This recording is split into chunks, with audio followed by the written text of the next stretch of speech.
못할 영구한 소치를 당하게 하리라 하셨느니라. 아멘. 오늘 말씀은 십자가를 지는 것이 부담인가 은혜인가 라는 말씀으로 함께 나누려고 합니다. 네, 저는 요즘에 달리기를 열심히 하고 있습니다. 네, 알아서 넘어가는 것 같은데 느낌이 이건 마라톤 장면인데요. 다시 돌아왔네요. 네, 마라톤을 준비하고 있습니다. 네, 안 켰네요, 제가. 네, 보통 마라톤을 뛸 때는 키에 몸무게를 뺐을 때 110이 나와야 된대요. 그러니까 제가 179cm거든요. 근데 지금 몸무게가 69kg예요. 그래서 딱 뛰기 좋은 지금 딱 체형으로 준비되고 있습니다. 여러분들에게 제가 같이 마라톤 아침마다 10km 뛰자고 하면 여러분들은 어떻겠습니까? 부담스러워. 안 뛰고 싶네. 도망가고 싶다. 그러시겠죠. 우리에게는 언제나 내가 잘하는 일은 부담스럽지 않고, 내가 할 수 있는 일은 부담스럽지 않고, 내가 하지 못하는 일을 같이 하자고 할 때 좀 부담스러운 것 같아요, 실제로는. 그리고 내가 많은 무리를 할 때 좀 부담스러운 것 같아요. 그래서 열심히 저는 마라톤을 이번 하반기에는 20km까지만, 그리고 내년 상반기에 풀코스를 한번 뛰어보려고 합니다. 서브4로. 그래서 4시간 안에 제가 달려보려고 하는데, 마라톤은 1908년에 런던 올림픽 때 42.195km를 달리는 게 처음 시작이었어요. 42.195. 원래는 42km 뭐 이런 식으로 달렸었는데, 근데 저 선수 아십니까? 비공식적으로 2시간 안에 돌파했어요. 인간은 2시간 안에 절대 이거를 못 들어온다 했거든요. 100m 기록이 17초예요. 저 2시간 안에 들어올 수 있는 기록은 100m를 17초를 달릴 수 있는 속력으로 계속 42.195km를 뛰는 거예요. 그러니까 엄청 빠른 속도로 달려야지만 저 기록이 나와요. 물론 저거는 실제 마라톤 코스보다는 최상의 일직선에 가까운 거리를 나이키에서 좀 제공을 하고, 저희 케냐 선수 킴초케거든요. 그래서 우승을 한 16번인가 했는데, 저 선수는 끊임없이 인간은 한계가 없다라고 주장하면서 2시간 안에 돌파하겠다라고 했던 선수인데, 저 선수가 돌파했어요. 그래서 도전은 항상 무언가 남긴다라는 생각이 좀 들어서 여러분들에게 여러분들도 뭔가 도전했으면 좋겠습니다. 저도 올해 1월 전에는 마라톤 꿈에도 없었습니다. 1월 달에 좀 달려보니까 대안학교 학생들에게 도전감을 주기 위해서 마라톤을 한번 뛰어볼까 해서 시작한 게 지금 여기 있게 됐네요. 그래서 여러분들도 뭔가 도전했으면 좋겠는데, 그 도전이 조금 부담스러운 도전이었으면 좋겠다라는 생각이 들었어요. 특별히 오늘 말씀 오늘 제가 세 번역으로 좀 준비했는데요. 23절부터 저희가 읽었는데, 그 전에 예레미야가 많은 예언을 합니다. 그래서 이제 너희들은 망할 거다. 이제 포로로 잡혀갈 거다. 늘 그런 말을 했기 때문에 사람들은 늘 두려웠죠. 예레미야의 말이. 그런데 이제 거짓 선지자들도 있었는데, 오늘 23절에 보면 내가 가까운 곳에 하나님이며 라고 이야기를 해요.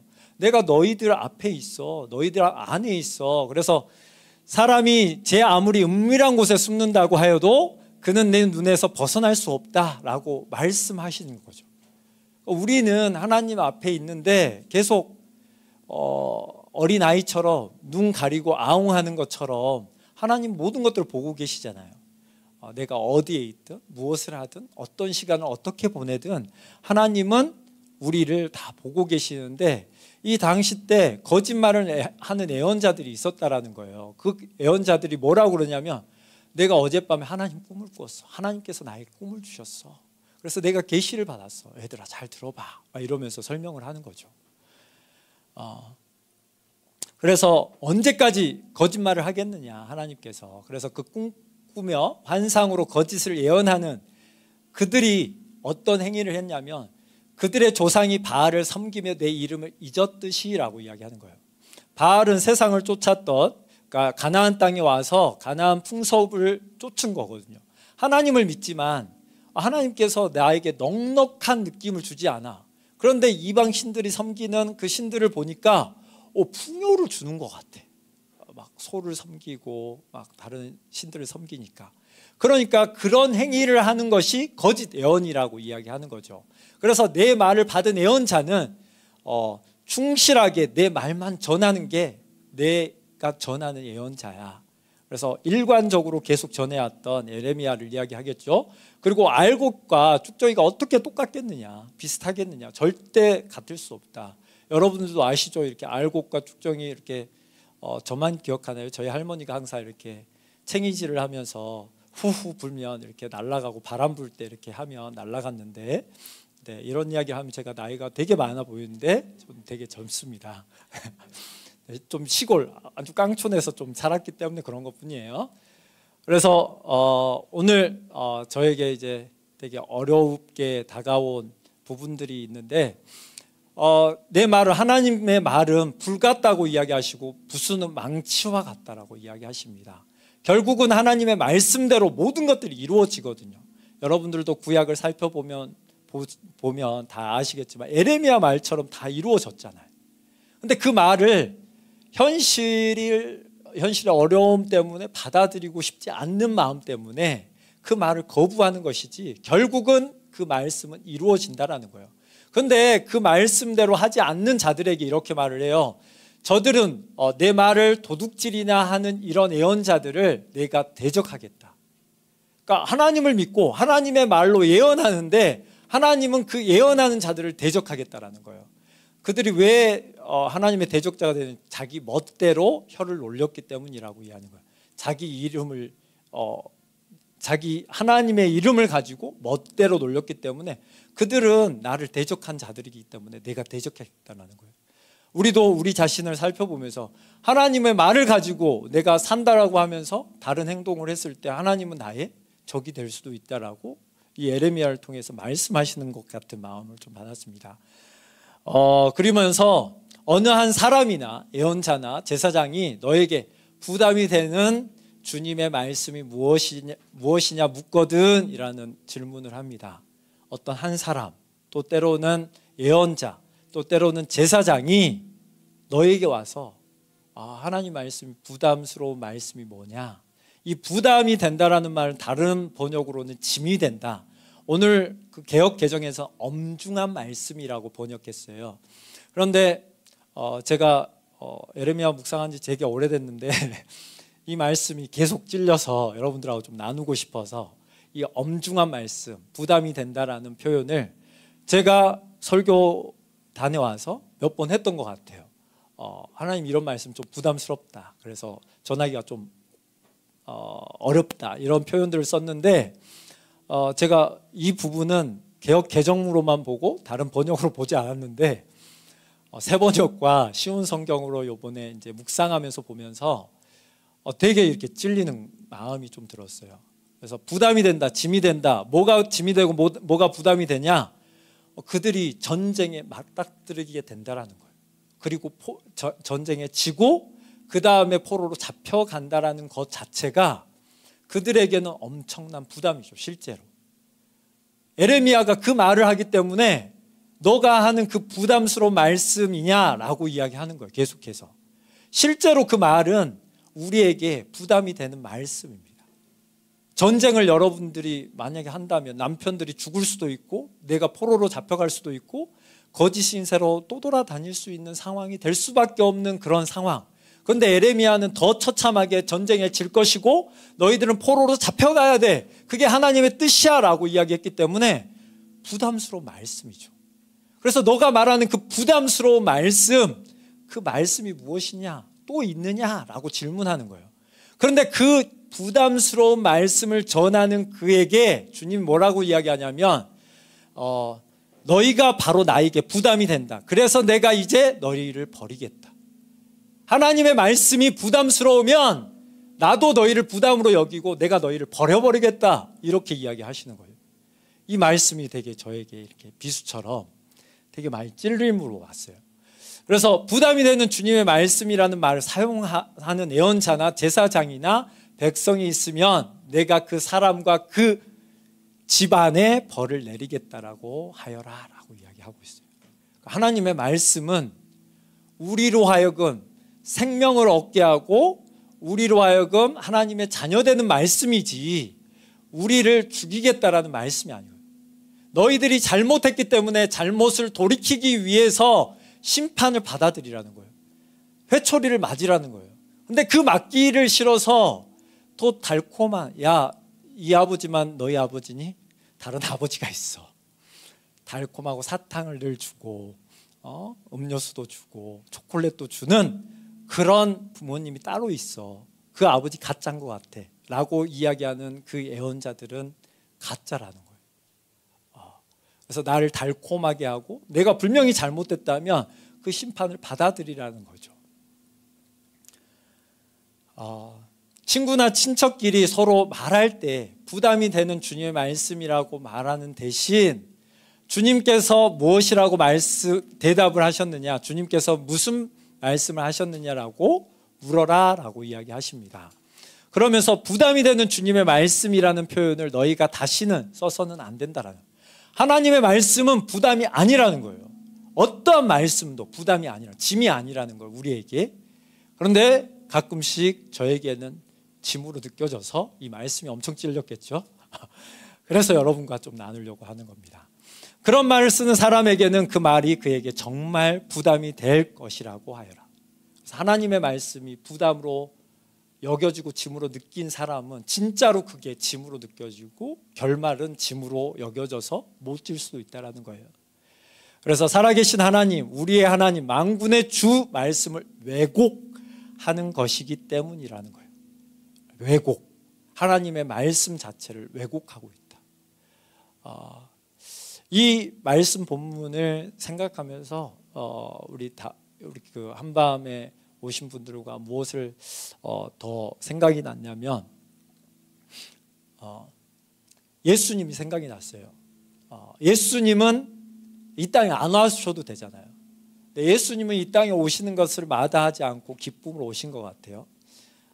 제가 복음학교를 갔다 왔을 때 예수님이 여기에서 고통을 받는 것은 어떠한 느낌이냐, 인간이 조그만한 2m, 한 50cm짜리의 관에 계속 묶여있는 상태이지 않을까? 시공간을 초월하고 말씀 한마디에 천지를 지으신 그 예수님이 초라한 인간 껍데기의 몸에 들어와서 인간의 역할을 감당하는 그 예수님은 어떠한 역할로 오셨을까? 우리는 조금만 제약이 있어도 힘들어 하잖아요. 그런데 예수님은 시공간을 초월하시고 만물을 지으시고 하나님과 영원히 함께 하실 분이 피조물인 우리를 위해 인간의 몸으로 태어난 거예요. 그것도 오해와 너무나도 비참한 이 당시에 이렇게까지 가난하게 태어나야 될까라는 가장 천민 중에 천민 같은 말 구유에 태어나서 거기에 누이셨다라는 거죠. 어떻게 보면 동물의 먹이통에 누였다라는 거죠. 동물의 먹이처럼. 그 예수님이 우리를 위해서 공생의 인생을 살잖아요. 어렸을 때 성장하시면서 성전에 무슨 이야기들도 있지만 그 아버지와 어머니가 부유하지 않았기 때문에 평탄하지는 않았을 거 아니에요. 그리고 공생애 때 예수님을 많이 추종했지만 예수님께서 하시던 말 중에 머리 댈 곳도 없고 편안한 쉴 곳도 없이 그냥 광야에서 주무시고 초대되는 곳에서 주무시면서 가난한 자들과 함께 살았죠. 그리고 그들과 함께 벗삼아서 그들을 치유하시고 위로하셨죠. 그리고 부자를 찾아가는 게 아니라 가난한 자들과 함께 했던 예수님, 우리가 볼 때 너무 그렇게 평탄하지 않는 그 길을 예수님은 이거를 위해서, 우리를 위해서 오셨다라는 거죠. 철저히 우리를 위해서. 그리고 예수님께서 이제 마지막 그때에 겟세마네 동산에서 하나님 아버지여, 이 잔을 할 수만 있으면 이 잔을 옮겨달라고 하지만 결국은 그 잔을 하나님의 뜻하신 대로 내가 받아들이기를 원한다라고 하시면서 그 잔을 받아들이고 결정하면서 예수님께서 십자가를 지시잖아요. 그 십자가는 저주의 상징인 나무에 달리는, 신명기서에서 말하는 나무에 달리는 자는 저주를 받은 자다라고 이야기하는 엄청난 저주거리로, 그냥 저주의 대표로, 죄의 화신으로 예수님께서 그 십자가를 지고 가시는 거죠. 그 지는 것뿐만 아니라 모진 고난과 고통과 비난을 받으시면서 철저히 하나님의 이름 때문에 그런 게 아니라 하나님이 구원하고자 하는 피조물, 그들을 하나님께서 사랑해서 좋은 길을 주셨는데도 불구하고 그들이 죄를 범함으로 그 죄를 씻기기 위한 거거든요. 우리를 위해서 그 길을 걸어가셨다는 거죠. 그리고 그 걸으신 이후에 한마디도 말하지 않고 그냥 십자가에서 그냥 우리의 죄를 그냥 담당하시면서 그냥 말없이 돌아가신 거죠. 그냥 하나님 나를 받아주십시오. 그러면서 그냥 돌아가신 거죠. 어떻게 보면 우리를 원망할 수도 있고, 하나님 제가 꼭 이 길을 걸어가야 됩니까? 라고 말할 수도 있는데 예수님께서 그 길을 걸어갔다라는 생각이 좀 들었어요. 그래서 예수님의 일대기를 쭉 살펴보면서 내가 처음 구원을 받았을 때, 내가 구원의 감격이 있었을 때 되게 기뻤었거든요. 그래서 부활하신 그 예수님을 생각할 때 내가 부활했고 내 죄가 깨끗하게 씻어서 이제 나는 영원한 생명을 가졌다, 하나님의 자녀가 되었다. 그래서 너무나도 기쁘고 즐거웠던 시기에 무엇이든 할 수 있었을 것 같아요, 그때 당시에. 근데 세월이 좀 흐르니까 결혼도 하고 내가 책임져야 될 사람도 생기고 자녀들도 있으면서 어떻게 해야 되는지, 되게 세상과 같이 어떻게 보조를 맞출까를 생각을 많이 했던 것 같아요. 그러면서 하나님의 은혜는 생각하면 엄청 크고, 그래서 교회 왔을 때는 엄청 크게 느껴졌는데 집에 가서 또 현실을 살아가고 물질에 갇혀있는 구조와 또 환경을 생각했을 때 그렇게 평탄하지는 않는 것 같은 내 삶을 보게 되는 거죠. 그리고 예전에 그런 구원의 감격보다는 현실의 그 냉혹함, 또 냉정함, 또 하나님을 또 많이 찾지 않으니까, 하나님의 은혜가 있을 때 하나님을 많이 찾았는데 하나님의 은혜가 없으니까 좀 떨어지면서, 또 은혜도 더 감소하니까 하나님도 더 느껴지지 않고, 그러면서 이거 이렇게 살면 안 되지, 그러면서도 계속해서 하나님을 보지만 또 현실을 바라보면서 부담스럽다라는 생각이 계속 드는 거예요. 주님의 십자가가 따라가야 되는데, 우리 목사님이나 우리 박성교사님이 대표적으로 이야기한 게 그거거든요. 사망은 나에게, 생명은 너에게 있는 거다. 그래서 나는 너의 사망을 가져갈게, 나의 생명을 너가 가져가라. 이게 십자가를 지는 형태거든요. 예수님의 십자가가 딱 그 형태잖아요. 우리의 사망을 가져가시고 하나님의 생명을 우리에게 주었기 때문에 우리를 신의 자녀라, 하나님의 백성이라, 하나님의 자녀라라고 하잖아요. 그러니까 하나님의 생명을 우리에게 주기 위해서 예수님께서 사망을 우리에게부터 가져가고 생명을 하나님께서 우리에게 주시기 위해서 예수님 보내서 예수님을 통해서 생명을 주셨잖아요. 그 역할을 하는 것인데 내가 너무 많이 잊고 있구나. 그러면서 그 말씀을 뭐라고 이야기하냐면, 조금만 내가 하기 힘들면 부담스럽네, 너무 높은 퀄리티를 원하시네 라고 이야기하고 있는 저를 발견하게 된 것 같아요, 요번 말씀을 통해서. 하나님은 초라한 자기의 말 한마디로 모든 것들을 지을 수 있는 그 초라한 인간의 몸에 갇혀서 그들을 위해서 목숨을 내어줬는데, 나는 환경 속에서 조금만 힘들고 어려우면 그것도 부담스럽다 하지 않는가라는 생각이 좀 들면서 성경에 말하는 예화가 하나 좀 생각났어요. 무슨 예화냐면, 여러분들도 너무 잘 알다시피 마태복음 18장에 있는 27절 말씀이에요. 어떤 한 임금이 종이 있는데 종이 1만 달란트 빚을 진 거예요. 근데 1만 달란트 빚진 자를 탕감해 준 이야기가 생각이 났어요. 근데 이 본문 위에 무슨 본문이 있냐면요, 혹시 그 마태복음 18장 21절부터 22절 말씀에 베드로가 두세 사람 모인 곳에 내가 너희와 함께 한다니까 주님,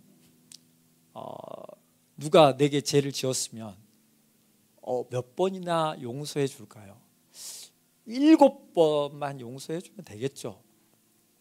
그 말을 하는 거예요. 그랬더니 주님이 아니다, 7번뿐만 아니라 70번씩 7번, 그러니까 무한정 용서해 줘라, 이 이야기를 하시고 난 다음에 1만 달란트 비유를 하시는 거거든요. 어떠한 죄든 내가 죄를 용서해 달라고 하는 것이면 언제든지 용서해 주라고 이야기하는 하나님이 우리를 볼 때 그렇게 내가 너희를 용서했어 라고 이야기하는 본문이죠. 그거에 맞춘 비유가 1만 달란트 비유가 나오는 것이죠. 그런데 이 1만 달란트는 하루 삭슬 한 데나리로 치면 약 20만 년 품삯이에요. 20만 년. 그러니까 인간이, 그래서 그 왕이 뭐라 그러냐면 너와 너의 와이프와 자녀와 모든 재산을 다 팔아서 갚아라라고 이야기하거든요. 근데 그는 그 정도를 갚을 수도 없죠. 그걸로는 택도 없죠. 그런데 그 너무나도 큰 액수기 때문에 너는 할 수 없으니까 내가 그냥 탕감해 줄게 해서 탕감해 준 거죠. 근데 그 용서를 받은 자가 자기에게 어떤 또 다른 종이, 자기와 똑같은 신분의 종이 100데나리온 자기에게 진 게 있는 거죠. 100일만 일하면 갚을 수 있는 돈, 어떻게 보면. 그래서 100일 동안 갚으면 되는 그 돈을 뭐 지금 따지면 인당으로 따지면 10만 원으로 치면 1000만 원 정도의 비용을 갚으라고 목을 잡고 막 하면서 옥에 가두어 버리죠. 그 자에게 했던 말이 있습니다. 요번에 이제 그게 더 머릿속에 좀 남아서 나누고 싶었는데, 내 동료를 불쌍히 여김이 마땅하지 아니하냐라고 이야기하는 거예요. 내가 엄청난 돈을 탕감해 줬으면 20만 년 품삯을 감해 줬으면 1000만 원은 아무것도 아니지 않느냐, 20만 년에 비하면. 그러면 당연한 거 아니냐, 그거는. 그런데 너가 그런 것들을 하지 못하면 나는 너를 다시 갚으라고 옥에 가두겠다라는 본문이에요. 이 말씀과 왜 예레미야 말씀이 연관돼서 좀 생각이 나냐면, 하나님의 말씀을 왜곡했다라는 본문이 뭐냐면, 왜곡했다라는 거 뭐냐면 계속 평화라는 거예요. 만사형통이라는 거예요. 하나님을 믿으면 죄값은 치르지 않아도 다 된다라고 이야기하는 거예요. 그런데 예수님이 이야기할 때는 그렇게 말하지 않는 거예요. 나를 따라오려거든 자기 십자가를 지고 따라오라고 하거든요.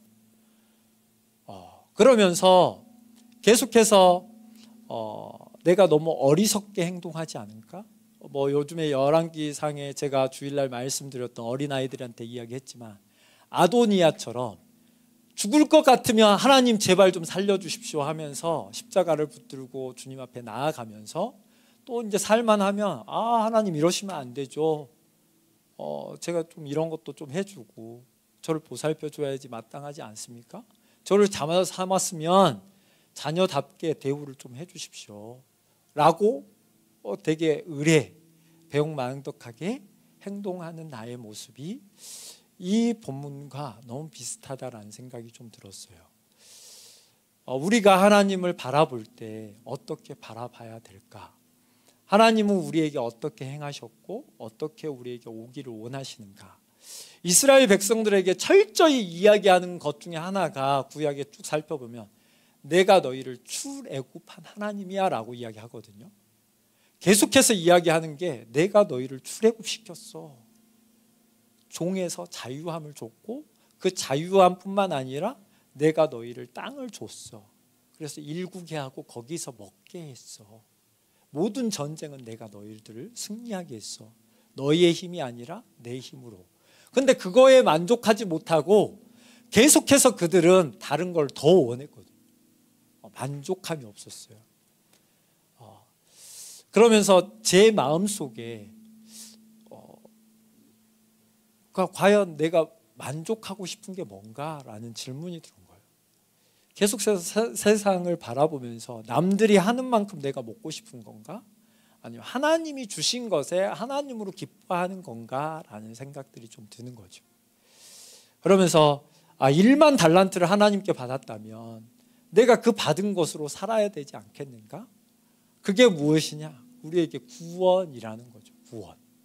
하나님께서 우리에게 아들의 핏값으로 주어진 구원은 1만 달란트에 비교될 정도로 어마어마한 가치를 지녔다라고 내가 혹시 여기지 않아서 그렇게 사는 것은 아닌가? 그 엄청난 구원의 사건, 인간이 어떻게 신의 아들이 신의 백성이 됩니까?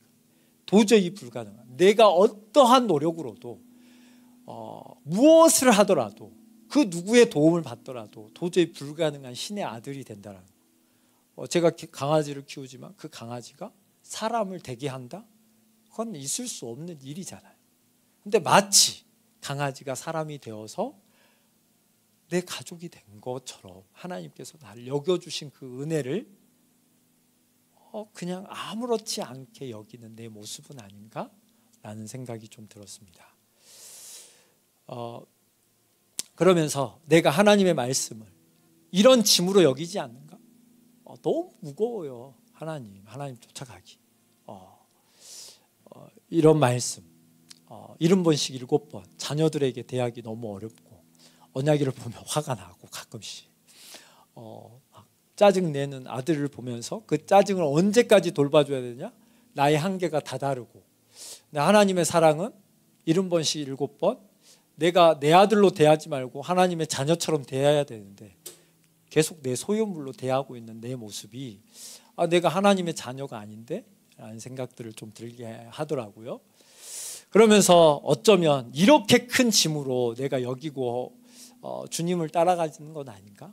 그래서 꼭 주님을 따라오라 그러면 이렇게 선교사님 막 이렇게 콜링하면 막 눈물 흘리면서 아프리카 갈 것 같은 느낌으로 저런 느낌으로 우리가 주 앞에 나가는 것처럼 느끼는 건 아닌가? 주님의 말씀이 부담입니다 라고 하는 것처럼 나가가는 건 아닌가? 주님의 말씀 그런 말씀이 아닌데? 라는 생각이 계속 드는 거예요. 제 마음 가운데. 주님은 우리가 짐을 질 수 있죠. 근데 마치 등산을 좋아하시는 사람들은 등산의 짐이 무겁지만 되게 하고 싶거든요. 제가 마라톤을 매일 아침은 아니지만 가끔 10km를 달릴 때 되게 산뜻한 마음으로 달리거든요. 그래서 정말 기분이 좋을 때는 깨면서부터 달려야지 오늘은, 그런 마음으로 깬단 말이에요. 그리고 등산을 갈 때도 짐을 챙기고 먹을 것을 챙기고 이럴 때 되게 기쁜 마음으로 짐을 진단 말이에요. 그러니까 하나님의 짐은 우리에게 무거움이 아니라 함께하고자 하는 짐인 거예요. 그냥 내가 너와 함께하고 싶어. 그러기 위해서 너가 이거를 지면 나랑 영원히 함께하는 거야. 내 짐을 조금만 들어. 그렇지만 나는 너의 모든 짐을 대신 질게 라고 이야기하는데, 우리는 하나님 제 생활은 노터치, 내가 내 시간과 모든 관리를 할 거니까 어려움이 있을 때만 요청할게요. 그 나머지는 내가 할게요. 그러는 건 아닌가? 라는 마음이 들었습니다. 예수님께서 누가복음에 이렇게 말합니다. 나를 따라오거든 자기를 부인하고 날마다 제 십자가를 지고 나를 따를 것이니라.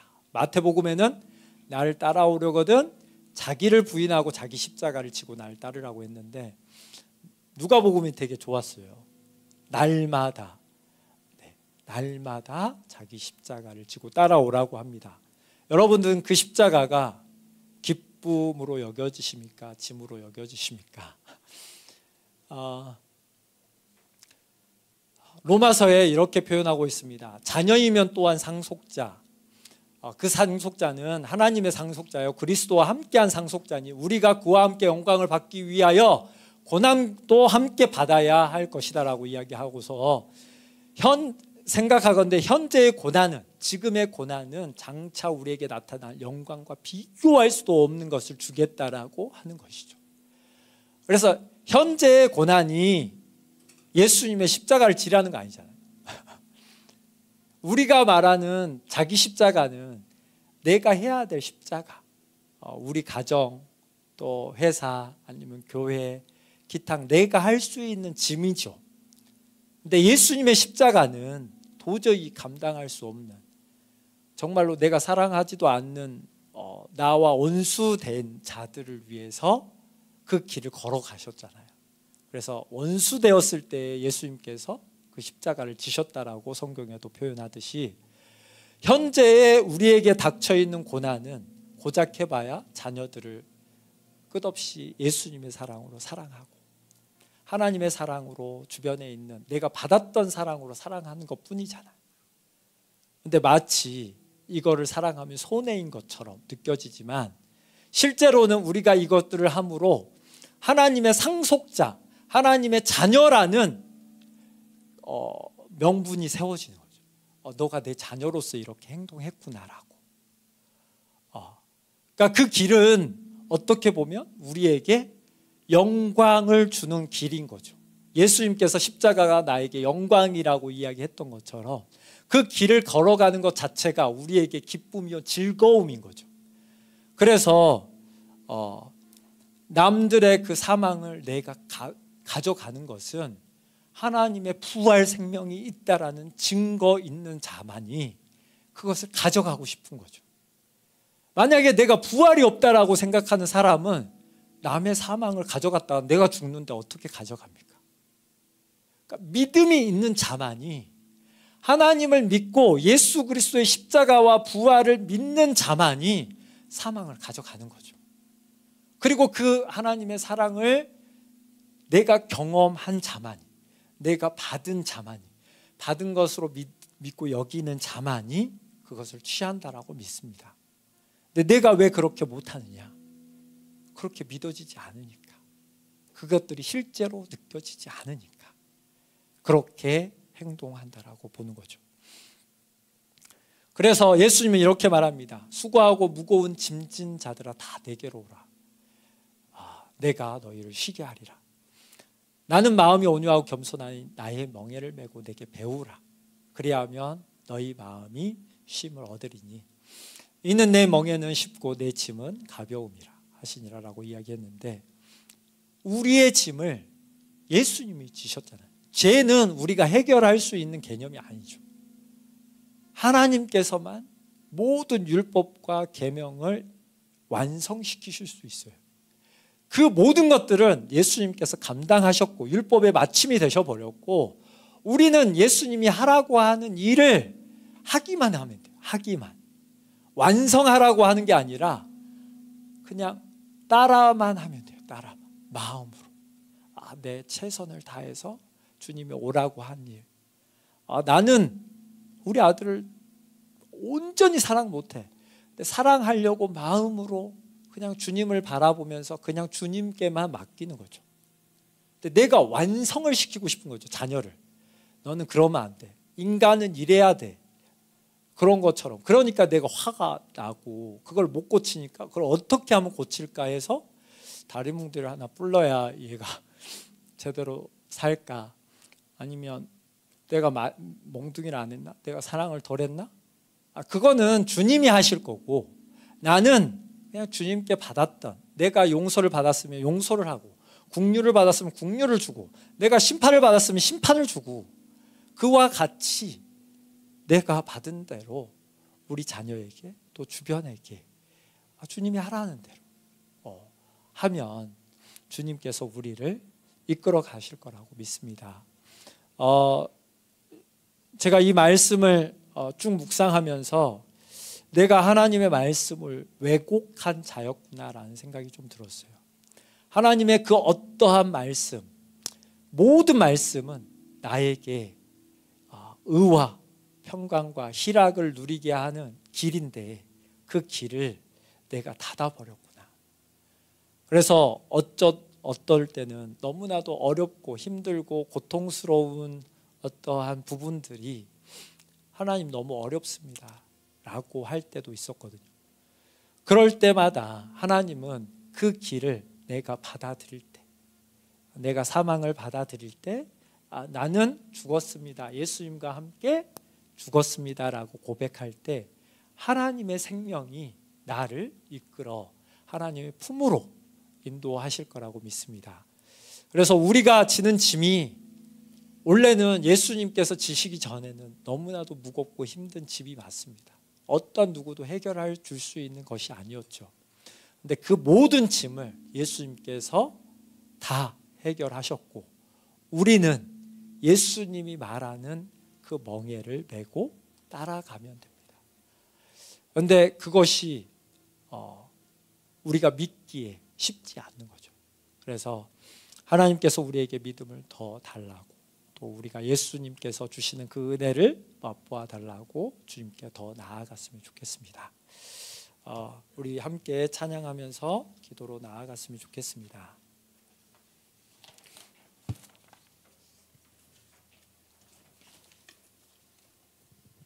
예수 피를 힘입어